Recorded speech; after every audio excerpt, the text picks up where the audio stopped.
அஸ்ஸலாமு அலைக்கும் வரஹ்மத்துல்லாஹி வபரகாத்துஹு. அல்ஹம்துலில்லாஹ். அளவற்ற அருளாளனும் நிகரற்ற அன்புடையனுமாகிய அல்லாஹுவின் திருப்பெயரால் ஆரம்பம் செய்கின்றேன். கண்ணியத்திற்குரிய எல்லாம் அல்ல அல்லாஹுவின் நல்லடியார்களே, அல்லாஹுடைய பேரருளால் அவனுடைய மார்க்கத்தை அதன் தூய வடிவத்தில் அறிந்து இயன்ற வரைக்கும் பின்பற்றுகிற நல்ல மக்களாக அல்லாஹ் ரப்புல் ஆலமீன் நம் அனைவரையும் ஆக்கி அருளியிருக்கிறான். அல்லாஹுவையும் அவனுடைய தூதரையும் நம்பிக்கை கொண்டிருக்கக்கூடிய நாம் தூதரின் வழியில் நம்முடைய வாழ்வியலை அமைத்து இம்மையிலும் மறுமையிலும் வெற்றி பெறக்கூடிய மக்களாக நாம் ஆக வேண்டும். அன்பிற்குரிய சகோதரர்களே, அல்லாஹுடைய பேரருளால் அவனுடைய மார்க்கம் அதன் தூய வடிவத்தில் நமக்கு கிடைத்திருப்பது என்பது பெரும் பாக்கியம். நமக்கு கிடைத்த இந்த மார்க்கத்தின் மூலமாக அல்லாஹ் ரப்புல் ஆலமீன் நமக்காக மறுமை நாளில் தயார் செய்து வைத்திருக்கக்கூடிய சுவனத்தை அடைவதற்கான பேர் வழிகளை தேர்ந்தெடுத்து செயல்பட வேண்டிய கட்டாயம் காலச்சூழல் நம்மிடம் இருந்து கொண்டிருக்கிறது.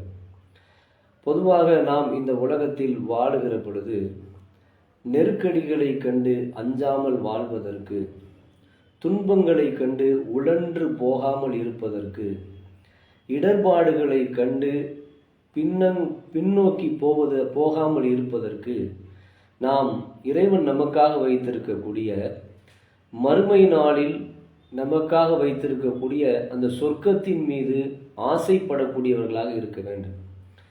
திருமுறை குர்ஆனுடைய வசனம் 3வது அத்தியாயம் 133வது வசனம். அதில் அல்லாஹ் ரப்புல் ஆலமீன் நமக்கெல்லாம் ஒரு அழைப்பு விடுக்கிறான். என்ன அழைப்பு அப்படின்னு சொன்னால், அல்லாஹ் ரப்புல் ஆலமீன் சொல்லுகிறான், வஸாரிஉ இலா மக்ஃபிரத்தின் மிர் ரப்பிக்கும், உங்கள் இறைவனின் மன்னிப்பின் பக்கம் விரையுங்கள். வ ஜன்னத்தின் அருளுவா சமாவாத்து வல் அருள், அதன் அகலம் வானங்களும் பூமியும் ஆகும். ஓ இத்தத்லில் முத்தகீன், அது அல்லாஹுவை அஞ்சுபவர்களுக்கு தயார்படுத்தப்பட்டுள்ளது என்று அல்லாஹ் ரப்புல் ஆலமீன் திருமுறை குர்ஆனில் சொல்லி காட்டுகிறார். அப்போ அல்லாஹுவை அஞ்சுபவர்களுக்காக அல்லாஹ் ரப்புல் ஆலமீன் சொர்க்கத்தின் பக்கம் விரையுங்கள், மன்னிப்பின் பக்கம் விரையுங்கள் என்று அல்லாஹ் ரப்புல் ஆலமீன் சொல்லுகிறார். அப்போ நாம் எதை நோக்கி விரையணும் என்பது இறைவனுடைய கட்டளை எதுவென்று சொன்னால், சொர்க்கத்தை நோக்கி விரையுங்கள், மன்னிப்பின் பக்கம் விரையுங்கள் என்று அல்லாஹ் ரப்புல் ஆலமீன் நமக்கு சொல்லுகிற பொழுது நம்முடைய இலக்கு, நம்முடைய செயல், நம்முடைய ஆசை இவைகள் அனைத்தும் எதை நோக்கி இருக்கணும்னா அல்லாஹ் ரப்புல் ஆலமீன் நமக்காக வைத்திருக்கிற சுவனத்தை நோக்கி இருக்க வேண்டும் என்ப அடிப்படையான ஒரு உண்மையை நாம் ஆழமாக நம்பணும். ஏன்னா இந்த உலகம் என்பது ரொம்ப சாதாரணம், ரொம்ப அற்பமானது. இதை அற்பமானது என்று நாம் நினைக்க வேண்டும், நம்ப வேண்டும் என்று சொன்னால் இறைவன் வைத்திருக்கிற சுவனம் பிரம்மாண்டமானது என்று நாம் நம்பணும். ஏன்னா நபிகள் நாயகம் ஸல்லல்லாஹு அலைஹி வஸல்லம் அவர்கள் சொல்கிறாங்க, சொர்க்கத்தை பற்றி சொல்லுகிற பொழுது, எந்த கண்ணும் பார்த்திராத, எந்த காதும் கேட்டிராத, எந்த மனிதனுடைய கற்பனையிலும் உதித்திராத ஒரு சுவனத்தை என் அடியானுக்காக நான் தயார் செய்து வைத்துள்ளேன் என்று அல்லாஹுடைய ரசூல் ஸல்லல்லாஹு அலைஹி வஸல்லம் அவர்கள் சொல்லி காட்டக்கூடிய செய்தியை பார்க்குறோம். அல்லாஹ் சொல்லுவதாக அல்லாஹுடைய ரசூல் அவர்கள் சொல்கிறாங்க. இப்போ எந்த கண்ணும் பார்க்கல, எந்த காதும் கேட்கல, எந்த மனிதனுடைய கற்பனையிலும் உதித்திராத ஒரு சுவனத்தை அல்லாஹ் ரப்புல் ஆலமீன் நமக்காக தயார் செய்து வைத்திருக்கிறான்னா, அப்போ அந்த சுவனத்தை நோக்கி தான் நம்முடைய எண்ணங்களும், நம்முடைய பயணங்களும், நம்முடைய செயல்களும் இருக்கணும். ஏன்னா நாம் அந்த சொர்க்கத்தின் மீது ஆசை வைக்கும் பொழுது தான் இந்த உலகம் நமக்கு ரொம்ப சாதாரணமாக அற்பமாக தெரியும். நாம் சுவனத்தை மறந்துவிட்டு இந்த உலகத்தை பெருசாக பார்த்தோம்னு வைங்க, இந்த உலகத்தின் மீது ஆசை அதிகரிக்கும். இந்த உலகத்தில் வாழ்வதற்கு ரொம்ப சிரமப்படுவோம், கஷ்டப்படுவோம். சொர்க்கத்தை இலக்காக கொண்டு நம்முடைய வாழ்வியலை அமைக்கும் பொழுது நமக்கு இந்த உலகம் ரொம்ப சின்னதாக இருக்கும். இந்த உலகத்தை ஆளணும்னு நினச்சி தான் நிறைய பேர் உலகத்தில் நிறைய பேர் வலம் வந்த எல்லாராலும் இந்த உலகத்தை ஆள முடிந்ததா இல்லை. ஒரு எல்லைக்கு மேலே போகும் பொழுது அந்த அங்கேயே வைத்து அவனுடைய கதைகள் முடிந்து போன வரலாறுகளை தான் நம்ம பார்க்குறோம். அப்போ நம்முடைய இலக்கு எதுன்னு கேட்டால் இந்த உலகம் கிடையாது. இறைவன் வைத்திருக்கிற சொர்க்கம். எந்த அளவுக்கு என்று சொன்னால், நபிகள் நாயகம் ஸல்லல்லாஹு அலைஹி வஸல்லம் அவருடைய காலத்தில் வாழ்ந்த நபி தோழர்கள், நபி தோழியர்கள், இவங்கெல்லாம் சொர்க்கத்தின் மீது எப்படி ஆசை வச்சாங்க அப்படிங்கிறத வரலாறுல நம்ம படிக்கிறோம்.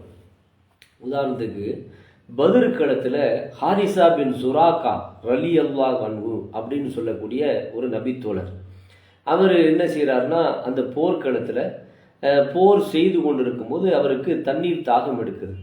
அப்போ தண்ணீர் தாகம் எடுக்கும்போது அவர் தண்ணீர் அறிந்து கொண்டிருக்கிறார்.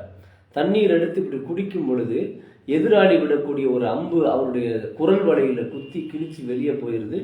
அந்த பத்ர் களத்தில் அந்த நபித்தோழர் ஷஹீதாகி போயிடுறார், இறந்து போயிடுறார். அப்போ இறந்து போன உடனே ஹாரிசாவுடைய தாயார் இருக்காங்கல்ல, பத்ர் களம்லாம் முடிந்த பிறகு அல்லாஹ்வுடைய தூதர் ஸல்லல்லாஹு அலைஹி வஸல்லம் அவர்களிடத்தில் வந்து கேட்குறாங்க, அல்லாஹ்வுடைய தூதர் அவர்களே, என் மகன் ஹாரிசா எங்கே இருக்கிறான் அப்படின்னு சொல்லி கேட்டாங்க. அப்போ நபிகள் நாயகம் ஸல்லல்லாஹு அலைஹி வஸல்லம் அவர்கள், உன் மகனை இழந்து தவிக்கிறாயோ அப்படின்னு சொல்லி கேட்டாங்க. என் மகனை குறித்து நீங்கள் நல்ல செய்தி சொன்னால் நான் சந்தோஷமாக போவேன் அப்படின்னு சொல்லி அந்த தாயார் சொல்கிறாங்க. அப்போ நபிகள் நாயகம் ஸல்லல்லாஹு அலைஹி வஸல்லம் அவர்கள் சொல்கிறாங்க, உன்னுடைய மகன் ஹாரிசா பிர்தௌஸில் இருக்கிறார் போ அப்படின்னாங்க. அப்போ பிர்தௌஸில் இருக்கிறார் அப்படின்னு சொன்னால் நபிகள் நாயகம் ஸல்லல்லாஹு அலைஹி வஸல்லம் அவர்கள் நமக்கு சொல்லும்போது என்ன சொன்னாங்க, நீங்கள் அல்லாஹ்விடத்தில் பிர்தௌஸை கேளுங்கள் அப்படின்னாங்க. ஏன்னா சொர்க்கத்தில் பிரம்மாண்டமானது எதுன்னு கேட்டால் பிர்தௌஸ் என்கிற சொர்க்கம் தான். அப்போ பிர்தௌஸை கேளுங்கள்னு சொன்னாங்க. ஹாரிசா பின் சுராக்கா அவர்கள் எங்கே இருக்கிறாங்க அப்படின்னு கேட்டால் அவர் பிர்தௌஸில் இருக்கிறாரு அப்படின்னு சொன்னவுடனே தன் மகனை இழந்த கவலையை கூட மறந்துட்டு ஒரு தாய் சிரித்து கொண்டே போனார்கள் அப்படிங்கிற வரலாறை நம்ம புகாரியில் படிக்கிறோம்னு சொன்னால், அப்போ சுவனத்தின் மீது அன்றைக்கு வாழ்ந்த சகாபாக்களுக்கும் சகாபிய பெண்களுக்கும் எவ்வளவு பெரிய ஆசை இருந்திருந்தால், தன் மகனின் இழப்பு ஒரு பெரிய இழப்பு அவங்களுக்கு தெரியலையே. இன்னைக்கு நம்முடைய வீட்டு பிள்ளைகளுக்கு லேசாக அப்படி ஓடி போய் கீழே விழுந்து ஒரு கிராச் ஆயிடுச்சுன்னு வைங்க, ஒரு சின்ன காயம் ஏற்பட்டுருச்சு, நம்மளால் என்ன செய்ய முடியல, தாங்க முடியலை. உன்னை யார் வெளியே போக சொன்னது, உன்னை யார் விளையாட சொன்னது, அல்லான்னு பேசாமல் வீட்டில் கிடக்க வேண்டியதானே, இந்த செல்ஃபோனை பார்த்துக்கிட்டு ஓரமாக கடை அப்படின்னு நம்ம பிள்ளைய என்ன செஞ்சிடறோம், சொல்லி வச்சிடறோம். போர்க்களத்துக்கு சென்ற தன் மகன் இறந்து போன செய்தியை கேள்விப்பட்டு எங்கு இருக்கிறார் என்பதை தெரிந்து கொண்ட பிறகுதான் நான் அமைதி அடைவேன், நிம்மதி அடைவேன் என்று ஒரு தாயார் சொல்லுகிறார்.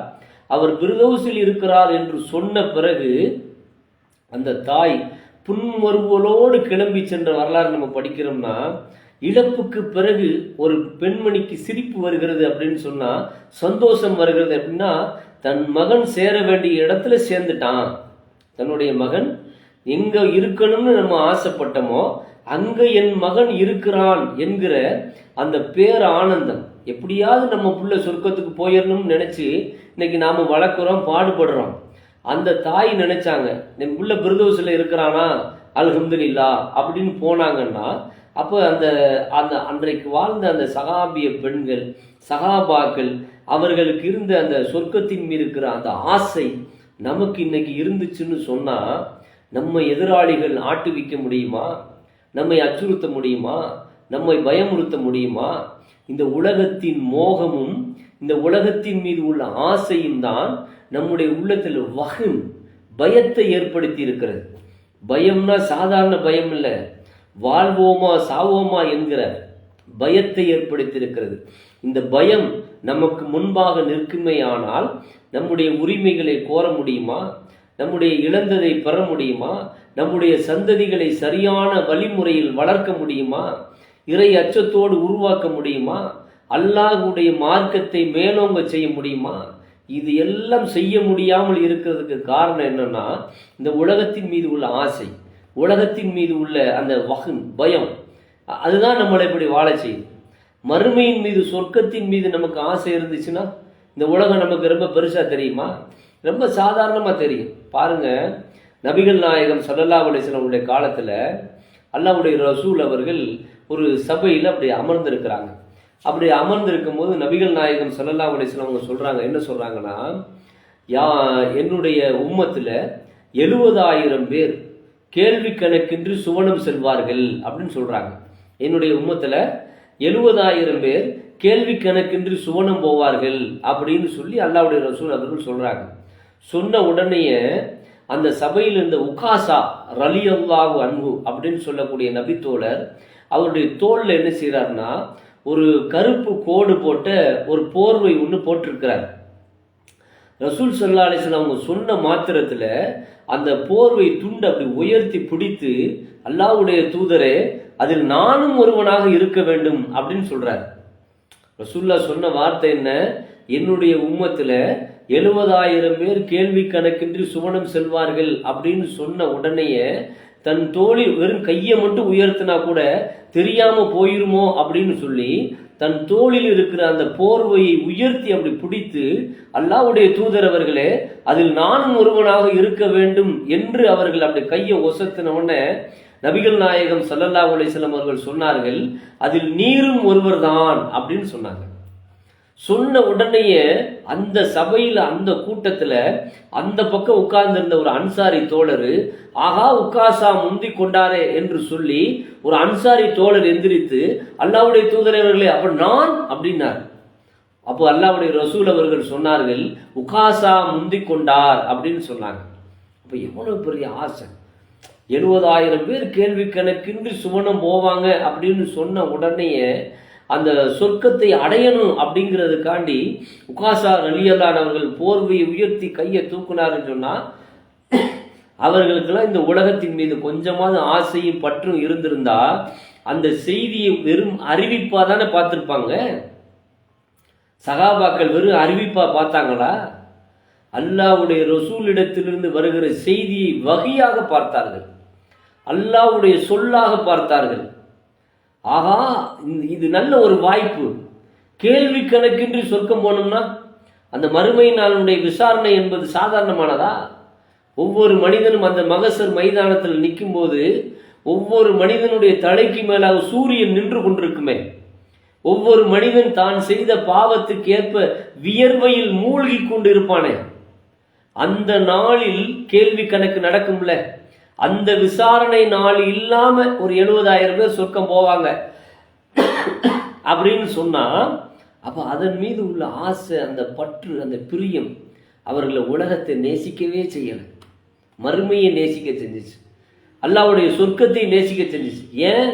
எந்த கண்ணும் பார்க்கல, எந்த காதும் கேட்கல, எந்த மனிதனுடைய கற்பனையிலும் உதிக்காத ஒரு சொர்க்கம். மனிதனுக்கு தானேங்க கற்பனா சக்தி இருக்கும், மனிதனுக்கு தானே கற்பனை சக்தி இருக்கும். அதனாலதான் மனிதன் இன்னைக்கு பொறியாளர் அப்படின்னு சொல்றாங்கல்ல. ஒரு பெரிய ஒரு அப்பார்ட்மெண்ட்டை உருவாக்கணும், ஒரு அப்பார்ட்மெண்ட்டை கட்டணும். ஒரு அப்பார்ட்மெண்ட்டை கட்டுறதுக்கு முன்னாடி அதை ஒரு இன்ஜினியர் பொறியாளர் என்ன செய்யறாரு? ப்ளூ பிரிண்ட்ல கொண்டு வந்துடுறாருல. அதை எப்படி கொண்டு வர்றாரு?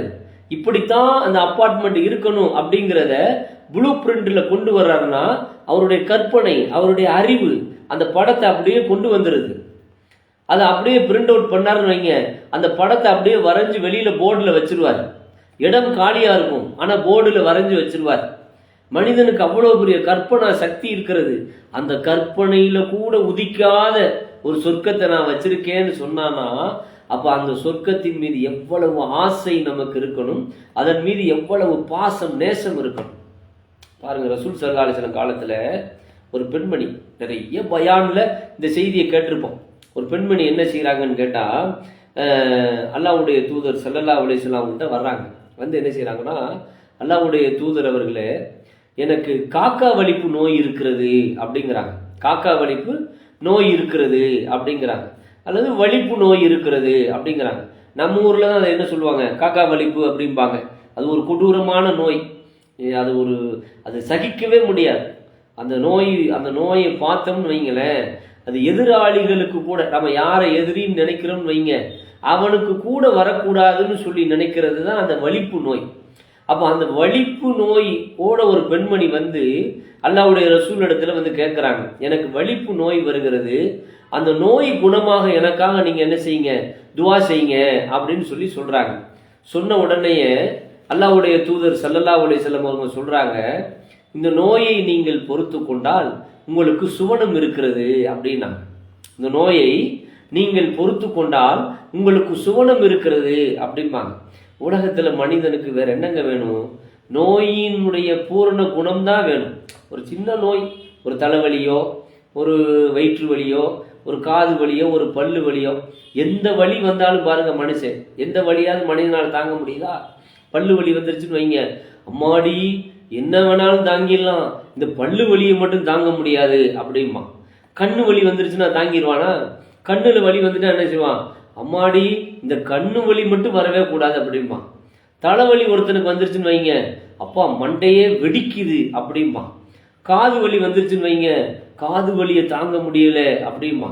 இதெல்லாம் மனிதனுக்கு அன்றாடம் ஏற்படுகிற உபத்திரம்.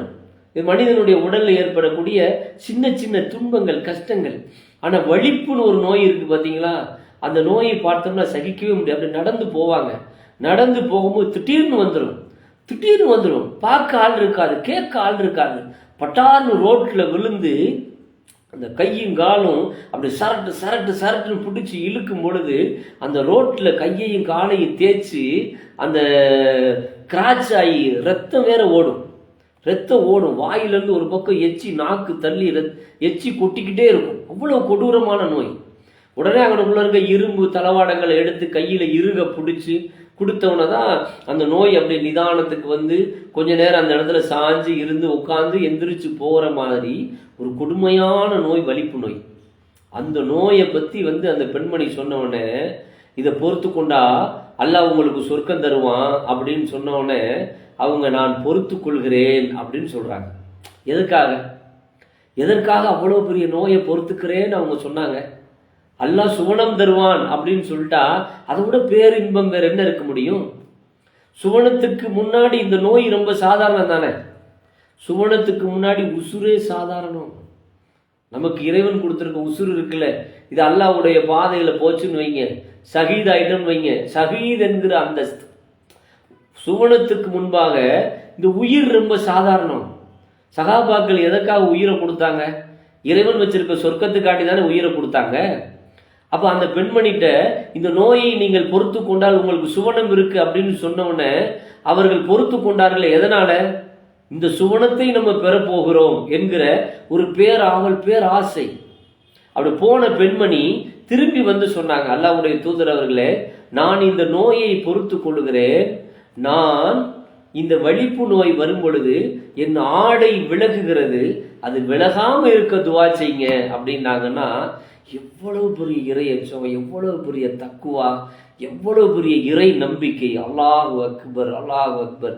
நம்முடைய வாழ்க்கையிலாம் நம்ம நினைத்து பார்க்கும் பொழுது நாம் அது மாதிரியான ஒரு ஈடுபாட்டோடு நம்முடைய வாழ்வியல் பயணிக்கிறதா? அப்படி பயணிச்சோம்னா நம்ம ஏங்க எதிராளி நம்மளை அச்சப்படுத்துறான், நம்மளை ஏன் பயமுறுத்துறான்? நான் அந்த சட்டத்தை கொண்டு வந்தேன், இந்த சட்டத்தை கொண்டு வந்தேன், அதை கொண்டு வந்து, இதை கொண்டு வந்தேன். போட என்ன பெரிய சட்டம் உலகத்தில் என்ன பெரிய சட்டம்? மனுஷன் போடுற சட்டம் தானே. படித்த ரப்பு போட்ட சட்டமா? ரப்புல் ஆலமீன் போட்ட சட்டம் இருக்கும் பொழுது மனுஷன் போடுற சட்டம் நம்மளை என்ன பண்ணிடும்? ரொம்ப போனால் என்ன செஞ்சிருவான்? உசுறு எடுத்துருவான். உசுறு எடுத்துட்டா அப்படி இந்த உலகத்தில் எல்லாம் முடிஞ்சு போயிருமா? உசுறு போனால் சொர்க்கத்துக்கு போக போகிறோம், நிரந்தரமாக வாழ போகிறோம். நிரந்தரமான வாழ்க்கையில் என்னமோ இன்னைக்கு செத்து நாளைக்கு பிழைக்கிற வாழ்க்கையாக வாழ போகிறோம். செத்தா அங்கே நிரந்தரமாக வாழ்வோம். அல்லாஹ்வுடைய ரசூல் அவர்கள் சொல்கிறாங்கல்ல, மறுமை நாளில் ஒரு வெண்ணிற மாடு கொண்டு வரப்படும் அல்லது ஒரு கருநிற மாடு கொண்டு வரப்படும். அப்பொழுது கேட்பார்கள் வானவர்கள், இது என்ன அப்படின்னு கேட்பாங்க. இதுதான் மரணம் அப்படிம்பாங்க. ஒரே வெட்டு மரணத்தை மக்கள் சொல்லுவாங்க, இதான் மரணம்னுவாங்க. ஒரே வெட்டு மரணத்தை, மரணம் முடிஞ்சிருச்சு, இனி நிரந்தர வாழ்வு. சொர்க்கத்துக்குள்ள போனால் நிரந்தர வாழ்வு, நரகத்துக்குள்ள போனால் நிரந்தர வாழ்வு. நிரந்தர வாழ்வை நோக்கி பயணிக்கிற நமக்கு இந்த உலகத்தில் நம்மளை எவன் பயமுறுத்த முடியும்? எவன் நம்மளை அச்சுறுத்த முடியும்? எவன் நம்மளை அடக்குமுறை செய்ய முடியும்? அடிமைப்படுத்துவானா, ஒடுக்குவானா, நசுக்குவானா, துன்புறுத்துவானா? பண்ணிட்டு போடா. சகாபாக்களுக்கு பண்ணாத துன்பமா? பிலால் ரலியல்லாஹு அன்ஹு அவர்களுக்கு பண்ணாத துன்பமா? கப்பாப் பின் அரத் ரலியல்லாஹு அன்ஹு அவர்களுக்கு பண்ணாத துன்பமா? தினந்தோறும் தலையில சூடு வச்சுக்கிட்டே இருப்பானே கப்பாப் ரலியல்லாஹு அவனுடைய எஜமான், டெய்லி தலையில சூடு வைத்து கொண்டே இருப்பானே. பிலால் ரலியல்லானுடைய எஜமான் இப்போ சுடு மணல்ல போட்டு கிடத்தினானே, யாசிர் ரலியல்லான் அவர்களை கொலை செய்தானே, அம்மார் ரலியல்லான் அவர்களை தண்ணிக்குள்ள போட்டு முக்கி மூச்சு திணற வச்சானே, சுமையா ரலியல்லான் அங்க அவர்களை குத்தி கொலை செய்தானே, அவர்கள் படாத துன்பம், அவர்கள் படாத கஷ்டம் நம்ம பட்டுட்டோமா? என்ன செஞ்சிட முடியும்? அதிகார வர்க்கத்தால் ஒன்றும் பண்ண முடியாது. படைச்ச இறைவன் நமக்காக சொர்க்கம் வச்சிருக்கான். அந்த சொர்க்கத்தின் மீது ஆசை வச்சோம்னா இந்த பயம் இதெல்லாம் ஒண்ணுமே நமக்கு கிடையாது. போடா, மறுமையில ரப்புல் ஆலமீன் அல்லாஹ் சுமணத்தை வச்சிருக்கான், அந்த சொர்க்கத்துக்கு போறோம்டா, அங்க வாழ்றோம்டா, அதான எங்களுக்கு வாழ்க்கை. அங்க நீ வருவையில உன்னை தூக்கி போடுவார் ரப்பு நரகத்துல. எங்களை அழிச்சையில, ஒழிச்சையில, அடக்குமுறை செய்தல, ஒடுக்குமுறை செய்தியில, எங்களை ஒன்றுமில்லாமல் ஆக்கணும்னு நினைச்சையில, அல்லாஹ்வுடைய மார்க்கத்தை ஒழிக்கணும்னு நினைச்சையில, ஒழிக்க நினைச்ச நீ எல்லாம் வாடா, ஒரு நாள் உன்னை அல்லாஹ் ரப்புல் ஆலமீன் அந்த மகசரில் வச்சு விசாரிப்பான், அங்க தூக்கி நரகத்துல போடுவான் என்கிற நம்பிக்கை தான் நம்மை இந்த உலகத்தில் வீடு நடை போட வைக்கும். சொர்க்கத்தின் மீது உள்ள ஒரு ஆசை தான் நம்மை இந்த உலகத்துல வீடு நடை போட வைக்கும். ஏன்னா நபிகள் நாயகம் ஸல்லல்லாஹு அலைஹி வஸல்லம் அவர்களை பார்க்க ஃபாத்திமா ரலியல்லாஹு அன்ஹா வர்றாங்க. ஃபாத்திமா ரலியல்லாஹு என்ன செய்கிறாங்க, அல்லாஹ்வுடைய தூதர் ஸல்லல்லாஹு அலைஹி வஸல்லம் அவர்கள் பக்கத்தில் உட்கார்றாங்க. உட்கார்ந்து என்ன செய்கிறாங்கன்னா, அல்லாஹ்வுடைய தூதர் அவங்க சொல்கிறாங்க, அவங்க காதில் ஒரு செய்தி சொல்கிறாங்க, நம்முடைய குடும்பத்தில் எனக்கு பின்னாடி நீங்கள் தான் முதல்ல வருவீங்க அப்படிங்கிறாங்க. அப்படின்னா என்ன அர்த்தம்? ரசூல் ஸல்லல்லாஹு அலைஹி வஸல்லம் குடும்பத்தில் அவர்களுடைய மரணத்துக்கு பின்னாடி ஃபாத்திமா ரலியல்லாஹு அவர்கள் தான் மரணிப்பார்கள் அப்படிங்கிறத அல்லாஹ்வுடைய ரசூல் ஸல்லல்லாஹு அலைஹி வஸல்லம் சொல்கிறாங்க. சொன்ன உடனே ஃபாத்திமா ரலியல்லாஹு அவங்களுக்கு ஒரு மனசில் ஒரு கவலை, லேசாக கண்ணில் ஒரு கண்ணீர் வருது. அப்போ என்ன கண்ணீர் வருதுன்னா, அவங்க இறக்க போகிறாங்கன்றது இல்லை, நம்முடைய தகப்பனார் அல்லாஹ்வுடைய ரசூல் அவர்கள் இறக்க போகிறாங்களே, அவங்களுக்கு அதெல்லாம் ஒரு முன்னறிவிப்பு தானே. நான் இறக்க போகிறேன் என்பது முன்னறிவிப்பு தானே. எனக்கு பின்னாடி நீங்கள் வருவீங்கன்னா ஒரு ரசூலுல்லாஹ் இறக்க போகிறாங்க அப்படிங்கிற அந்த கவலையில் கண்ணீர் வரும் பொழுது நபிகள் நாயகம் ஸல்லல்லாஹு அலைஹி வஸல்லம் அவங்க ஃபாத்திமா ரலியல்லாஹுடைய காதில் ஒரு செய்தியை சொல்கிறாங்க. சொன்ன உடனே ஃபாத்திமா ரலியல்லாஹு அவங்க சிரிச்சுக்கிட்டே ஓடுறாங்க. சிரிச்சுக்கிட்டே ஓடுறத பார்த்த ஆயிஷா ரலியல்லாஹு அவங்க கேட்குறாங்க, அல்லாஹ்வுடைய ரசூல் அவர்கள் உங்கள்கிட்ட என்ன சொன்னாங்க அப்படின்னு கேட்கும்போது, இது அல்லாஹ்வுடைய தூதருடைய ரகசியம், வெளியில் சொல்ல முடியாது அப்படின்னு போயிட்டாங்க. எது வரைக்கும் அவங்க சொல்லலைன்னா, நபிகள் நாயகம் ஸல்லல்லாஹு அலைஹி வஸல்லம் அவங்க இறந்த பிறகு மறக்காம ஆயிஷா ரலியல்லாஹு அன்ஹா கேட்குறாங்க, அல்லாஹ்வுடைய தூதர் அவர்கள் அன்னைக்கு உங்கள் காதில் ஒரு செய்தி சொன்னாங்களே, என்ன சொன்னாங்க? முதல்ல ஒன்று சொன்னாங்க, நீங்கள் அழுவீங்க. ரெண்டாவது ஒன்று சொன்னாங்க, நீங்கள் சிரிச்சிங்க. என்ன சொன்னாங்க அப்படின்னு கேட்கும் பொழுது தான் ஃபாத்திமா ரலியல்லாஹு அன்ஹா அவங்க சொல்கிறாங்க, அல்லாஹ்வுடைய ரசூல் அவர்கள் முதல்ல என்னுடைய இறப்புக்கு பிறகு நீ தான் நம்முடைய குடும்பத்தில் வருவ அப்படின்னு சொன்னாங்க. அதை நினச்சி நான் அழுதேன். ரெண்டாவது என்னுடைய காதல ஒரு செய்தி சொன்னாங்க, சொர்க்கத்தினுடைய தலைவியாக இருப்பதில் உனக்கு விருப்பம் இல்லையா அப்படின்னு சொன்னாங்க. நான் அதை சிரித்து மகிழ்ந்து ஆசைப்பட்டு ஓடினேன் அப்படின்னு சொல்கிறாங்கன்னா, சொர்க்கத்தினுடைய தலைவி அப்படின்னு சொன்னோடனே எவ்வளோ பெரிய ஆசை பாருங்க. அப்போ அந்த சொர்க்கத்தின் மீது ஒரு ஆசை இருந்தால் தானே அதன் மீது உள்ள ஒரு பேரின்பமும் பேராசை இருந்தால் தானே அவங்க என்ன செய்ய முடியும். ஆகா, நம்ம சொர்க்கத்தினுடைய தலைவி, சொர்க்கத்துக்கு போக போகிறோம். இந்த உலகத்தில் ரொம்ப கஷ்டப்பட்டாங்கல்ல, ஃபாத்திமா ரலியல்லாஹு ரசூல் ஸல்லல்லாஹு அலைஹி வஸல்லம் அவங்க ஜனாதிபதியாக இருந்தாலும் ஆன்மீகத்தின் தலைவராக இருந்தால் கஷ்டப்பட்டாங்கல்ல. அலி ரலியல்லாஹு சொல்லி விட்டாங்கல்ல, உங்களுடைய தகப்பனார் போர்க்களத்தில் நிறைய அடிமைகளை பிடிச்சிட்டு வந்திருக்கிறாரு, உங்களுக்கு பணி செய்கிறதுக்கு நீங்கள் சில அடிமைகளை கேட்டு வாங்கிட்டு வாங்க அப்படின்னு சொன்னாங்கல்ல. ஃபாத்திமா ரலியல்லாஹு போனவொடனே ஆயிஷா அவங்ககிட்ட போய் கேட்டாங்களா, தந்தையார் இருக்கிறாரா? இல்லை அப்படின்னு சொன்னவொடனே நான் வந்துட்டு போனேன்னு சொல்லிட்டு போயிட்டாங்க. அப்போ ரசூல் ஸல்லல்லாஹு அலைஹி வஸல்லம் வீட்டுக்கு வர்றாங்க. ஆயிஷா ரலியல்லாஹு அன்ஹா அவங்க சொல்கிறாங்க, உங்களுடைய மகளார் ஃபாத்திமா அவங்க வந்துட்டு போனாங்க. ரசூல்லா வீட்டுக்குள்ளேயே நுழையலை, நேர மகளை பார்க்க போனாங்க. போனோடனே அந்த பக்கம் அலி ரலியல்லாஹு படுத்து கிடக்கிறாரு, இங்கிட்டு ஃபாத்திமா ரலியல்லாஹு படுத்து கிடக்கிறாங்க. ரெண்டு பேருக்கு நடுவில் ரசூல் ஸல்லல்லாஹு அலைஹி வஸல்லம் அஸ்ஸலாமு அலைக்கும் சொல்லிட்டு வீட்டுக்குள்ளே போய் உட்காடுறாங்க. உட்காந்து என்னை தேடி வந்தீங்க அப்படின்னு கேட்கும்போது, அப்போ சில அடிமைகள் வேணும் வேலைக்கு, என் கைகளை பாருங்க, வேலை செஞ்சு இப்படி ஆயிடுச்சு அப்படின்னு காட்டுறாங்க. அப்போ நபிகள் நாயகம் ஸல்லல்லாஹு அலைஹி வஸல்லம் சொன்னாங்க, இதை விட சிறந்த காரியத்தை உங்களுக்கு நான் சொல்லட்டுமா? நீங்கள் சுப்ஹானல்லாஹ் 33 தடவை, அல்ஹம்துலில்லாஹ் 33 தடவை, அல்லாஹ் அக்பர் 34 தடவை என்று சொல்லுங்க அப்படின்னு ரசூல் ஸல்லல்லாஹு அலைஹி வஸல்லம் சொல்லிட்டு வந்தாங்கன்னா, இப்போ எவ்வளவு கஷ்டப்பட்டிருந்தா தன்னுடைய தகப்பனார்கிட்ட போய் தன்னுடைய பணியாளு கேட்டு நின்றுருந்துருப்பாங்க அப்படின்னு பார்க்குறோம்ல. அப்போ அவ்வளவு கஷ்டப்பட்டவங்கள்ட்ட போய் நீங்கள் சொர்க்கத்தினுடைய தலைவியாக இருக்க உங்களுக்கு விருப்பம் இல்லையா அப்படின்னு சொன்ன உடனே அவங்களுக்கு சந்தோஷம், பேரின்பம், பேராசை, சுபஹானல்லாஹ். அப்போ நாம் நேசிக்கணுங்க. நாம் எதை நேசிக்கணும்? அல்லாஹ் ரப்புல் ஆலமீன் நமக்காக வைத்திருக்கிற சுவனத்தை நேசிக்கணும். அப்படி அந்த சுவனத்தை நேசித்தோம் என்று சொன்னால் இந்த உலக வாழ்க்கை என்பது ரொம்ப எளிது, ரொம்ப சாதாரணம், சின்ன வாழ்க்கை. நம்ம பெரிய வாழ்க்கையில் ஒன்றும் வாழலை. அந்த காலத்தில் ஆது கூட்டத்தினர் மாதிரிலாம் நம்ம வாழலை, சமூக கூட்டத்தினர் மாதிரிலாம் நம்ம வாழலை. 60க்கும் 70க்கும் இடைப்பட்ட வாழ்க்கை தான் நம்முடைய வாழ்க்கை. அதில் 1008 நோய்கள், 1008 பிராபலங்கள். எத்தனை நாளைக்கு வாழ்வோம், எத்தனை நாளைக்கு இருப்போம், எத்தனை நாள் கழித்து மரணிப்போம் அப்படிங்கிறதெல்லாம் நமக்கு தெரியாது. படைத்த இறைவன் பக்கம் சார்ந்து நம்முடைய வாழ்வியலை அமைத்து கொண்டோம்னு வைங்க, இந்த உலகம் ரொம்ப சாதாரணம், மறுமை பேரின்பம். அந்த பேரின்பத்தை நோக்கி தான் நம்முடைய வாழ்வியல் இருக்க வேண்டும். அப்படிப்பட்ட நல்ல மக்களாக அல்லாஹ் ரப்புல் ஆலமீன் உங்களையும் நம்மையும் ஆக்கி அருள் புரிவானாக என்று கூறி என்னுடைய இந்த உரையை நிறைவு செய்கிறேன். வாஹிரு தஅவானா அனில் ஹம்துலில்லாஹி ரப்பில் ஆலமீன். ஸலாமு